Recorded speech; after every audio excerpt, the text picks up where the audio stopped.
Hello, life group leaders. Welcome to the second week of the term. For some of you, this may actually be your first week.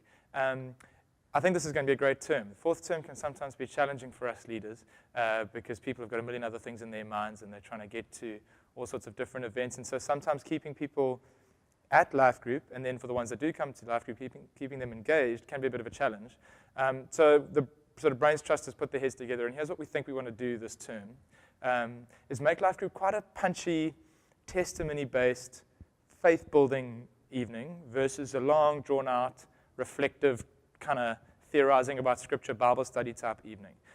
So if you are only starting this week and you understandably didn't watch last week's resources, just watch the coaching video that Matt put in there because he kind of outlined this idea that people are going to arrive, you're going to ask them to do like Twitter type 140 characters or less testimonies. What's God doing in my life?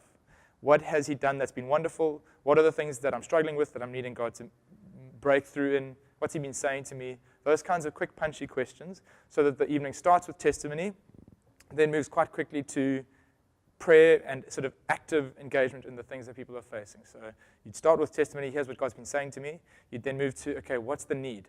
And you'd pray into that. And what you put in between is kind of up to you. If you're wanting to look at what's happened in the preach that week and discuss a little bit about what might have come out of that, you're welcome to. But the idea is that the evenings are finishing on time, you're not running on super long, and you've got these punchy opportunities for people to feed back what God is doing in their lives. And here's the thought, not only does that make the evening quite exciting and faith-building and take a little bit of pressure off you, that should actually put pressure onto your people to be going and meeting with God. We're finding that a lot of people in our church, and you may have even slipped into this category, are corporate Christians. So we roll along and we learning stuff on Sundays. But when it comes to my own personal time with Jesus, when it comes to me actually going on faith adventures with him, I'm not convinced that that many people in our church are prioritizing that, particularly as we get into the busy end of the term. Partly this is a tactic to make Wednesday or Tuesday night more punchy and fun, but more importantly, the idea is to get people feeling like next week I'm going to have to tell stories about what God has done in my life and what I'm hearing from him. And next week, I'm going to have to give a report back on what happened in the areas where I asked people to pray.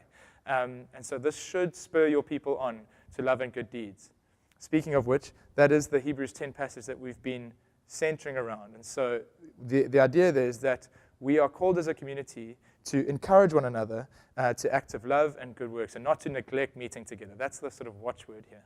So this week, that's what you're going to be doing. Now, before I sign off, what myself and some of the other people who are going to do resources for you are planning to do over this term is totally separate from what's going to be going on that week's life group night, to give you a few tips and insights that we've maybe received from other wise, grizzled old leaders that have helped us in our facilitation and helped us in our life group leadership. So here's the one for this week.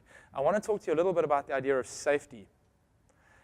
That might sound like an odd thing to talk about. It doesn't seem like a life group is a dangerous place a lot of the time, but what I found is that in facilitating conversation, whenever someone is shutting down, or when someone is dominating and firing out on all cylinders, basically whenever people are behaving irritatingly for the life group leader and doing the things that you wish they wouldn't do in conversation, it's generally because they don't feel safe. If you open up a conversation around gay marriage, and I come out firing out of the blocks, it's probably because I feel like I may not be taken seriously in what I have to say, or in the past I've had experiences of people trying to tell me I'm wrong, or I know a really good friend who may be on the wrong side of this conversation and I really want to protect their interests. And so I come out all guns blazing because I'm concerned that if I come out gently, I might get pushed to the curb and I may not be taken seriously.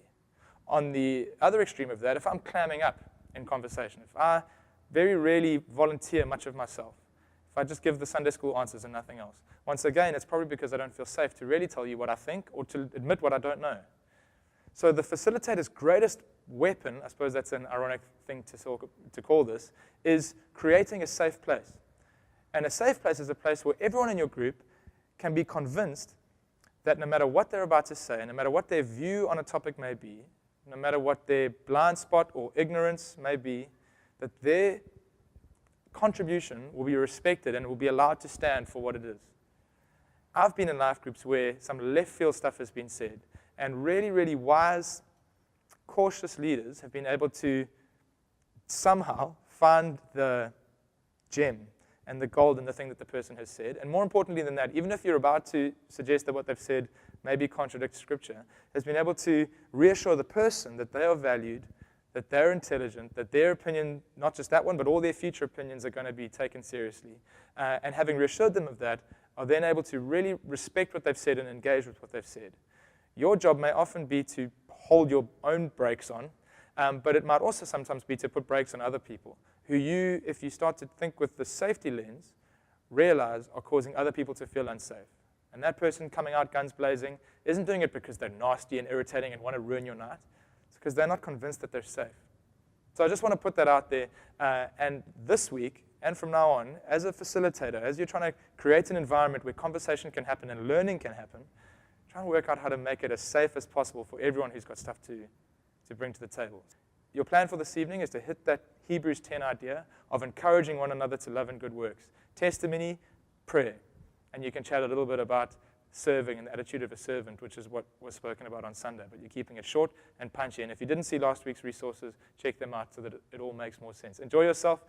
We trust that you're going to have a great faith-building evening. Good luck.